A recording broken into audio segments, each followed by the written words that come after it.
Tout le monde, c'est Adrien, j'espère que vous allez très bien. Aujourd'hui on se retrouve pour une nouvelle vidéo et en même temps je vais vous dire un peu comment ça se passait du coup pour le programme des vidéos en général en fait, parce que du coup je ne vous cache pas que tenir 2 vidéos par semaine c'est relativement assez compliqué parce qu'il faut trouver des idées et j'en suis pas forcément tout le temps fier de trouver les idées et d'avoir à les poster. En fait c'est plus en mode j'essaie d'en trouver une, si ça me convient à peu près je la poste. En fait ce que je voudrais bien faire c'est faire que des vidéos qui sont toujours pour moi à la hauteur de ce que je voudrais sur la chaîne. Donc le temps que j'arrive à avoir une petite caméra ou que j'arrive à trouver un petit système pour mettre mon téléphone juste en caméra à peu près à la hauteur que je voudrais, tout ça, parce qu'il me faut juste le mécanisme, hein. Le reste je sais le faire, je sais faire le montage, tout ça, il n'y a pas de problème, mais c'est juste ça. Aujourd'hui on se retrouve pour une nouvelle vidéo, comment enfin ce qu'il te faut tout simplement pour faire un montage PC, surtout pour faire le cable management. Le cable management, comme ce que je t'en avais parlé dans la vidéo pour ce qu'il te fallait pour tout simplement ton bureau, c'est relativement simple. C'est principalement des Rilsan ou des Rislan ou des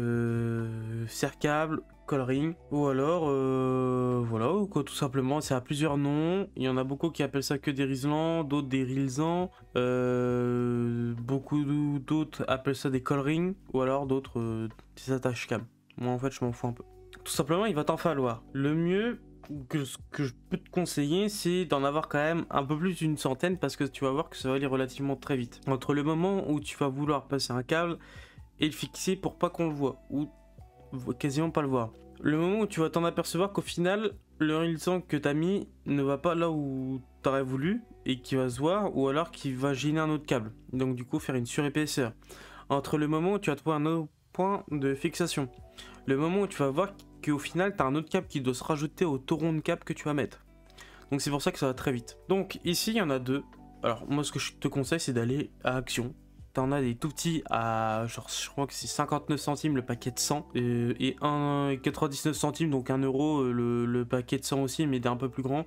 Prends ça directement, c'est très bien, c'est ce que j'achète. En général je les achète par 1000 à peu près. Donc au moins j'en ai bien 1000 en stock d'avance. Et comme ça, dès que je vois que je suis à peu près à une centaine restant, je vais rechercher. Et en soi, il n'y a pas besoin que ce soit de la qualité de chez Legrand ou autre pour ça. Là, je te montre sur Amazon, si par exemple tu as le Prime et que tu n'as pas forcément Action près de chez toi, ce qui m'étonnerait, mais c'est surtout que Action derrière, c'est quand même plutôt pas trop mal, pour pas mal de choses. Pardon. Donc, tout simplement, tu vas acheter ça, c'est ce qu'il te faut vraiment au strict minimum. En soi, pour une petite pince coupante, t'en as pas forcément besoin parce que tu peux prendre juste des ciseaux. Le truc c'est juste que derrière tu peux être un peu plus précis au niveau de la coupe et vraiment éviter d'avoir des petites surépaisseurs comme ce que tu pourrais voir juste ici en fait. Donc tout simplement déjà il te faudrait ça au minimum.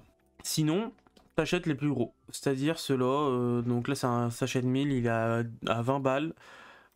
Ça va direct, mais en soi vaut mieux aller l'acheter directement à Action, ils sont encore plus petits, ils sont de la même qualité, il n'y a pas besoin de prendre du Legrand comme ce que je t'avais dit, à 4 balles les paquets de 50 ou de 100 là, ça sert à rien. Donc tu vois, c'est tout simplement pour faire des beaux taurons de câbles et surtout pour que ce soit propre après derrière, donc typiquement comme pour ici en fait.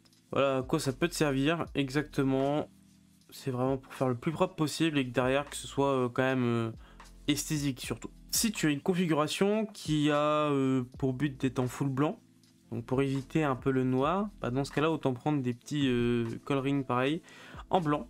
Alors faut juste savoir, mais bon en général t'es pas trop projeté là-dessus, c'est plus au niveau des UV parce que le blanc ont un peu de mal, bon ça on s'en fout. Mais dans un PC en soi, si tu as comme but de faire un PC tout blanc, bah dans ce cas-là, autant que tu prennes des coloring blancs, ça passera déjà bien mieux, même si normalement t'es pas censé les voir. C'est juste pour toi. Derrière, si tu veux être sûr de limiter entre guillemets le noir, bah, autant que tu prennes ça. Ça coûte pas bien cher non plus. Et très souvent, c'est d'origine en blanc. Donc voilà. Ce qu'il te faudra par contre, vraiment comme ce que je t'avais dit, vraiment le top du top, ça serait une petite pince coupante comme ça. Donc c'est vraiment une mini, hein. Après en soi tu peux prendre une pince coupante basique à Action, ça fonctionne très bien, c'est ce que j'avais eu pendant un moment. Moi j'en ai une autre, alors elle coûte un peu plus cher mais parce qu'elle est faite pour, surtout pour des petits trucs comme ça et pour l'ERJ45, c'est tout simplement une pince coupante, c'est une Giga Media, je sais plus comment ça s'écrit, voilà, tac. Donc moi c'est celle-là, tout simplement, donc ça vient de chez Rexel, je l'ai payé une vingtaine d'euros il me semble, un truc comme ça. Ça coûte relativement cher, hein, je te cache pas. Par contre derrière, t'es au moins sûr que ce soit de la qualité, enfin moi personnellement je sens que c'est quand même plus robuste que les autres. Tu vois, t'en as à 30 balles, 27, ça dépend en fait derrière du prix, de là où tu l'achètes bien évidemment. Mais en gros, ouais, moi je l'avais acheté peut-être bien une vingtaine ou une trentaine d'euros, donc ça avait fait mal au cul. Mais derrière, c'est quand même de la qualité. Il n'y a pas de problème là-dessus et ça coûte très très bien. En plus, sur le bout, c'est vraiment net. C'est pas comme sur certaines où en fait, t'as un petit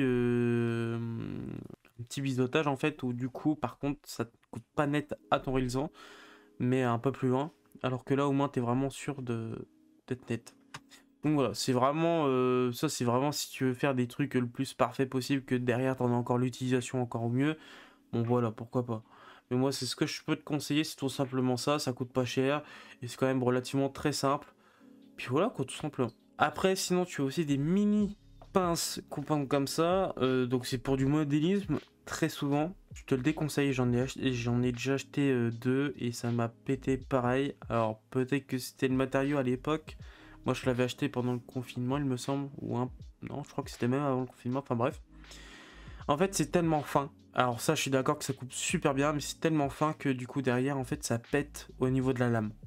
Parce qu'en fait, ça paraît pas, mais t'as certains raisins qui sont relativement très costauds et donc du coup derrière, quand tu appuies fort, en fait, ça te pétait au niveau de ta lame.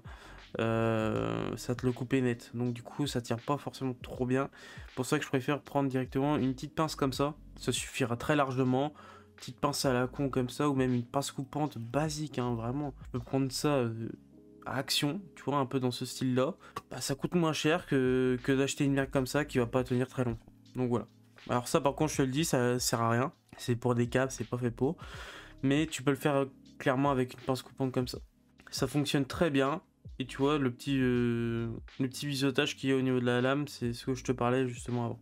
Mais bon, voilà. J'espère que cette petite vidéo t'aura plu. J'espère que ça aura pu t'aider un petit peu. Et on se retrouvera très bientôt pour un cable management. Alors, je sais pas quand exactement parce qu'il faut que je tourne la vidéo. Hein, bien évidemment, ça prend un peu de temps. Cable management du PC et du bureau. Et puis voilà, tout simplement. Sur ce, je te laisse et salut tout le monde. On se retrouve semaine prochaine pour une nouvelle vidéo. Salut!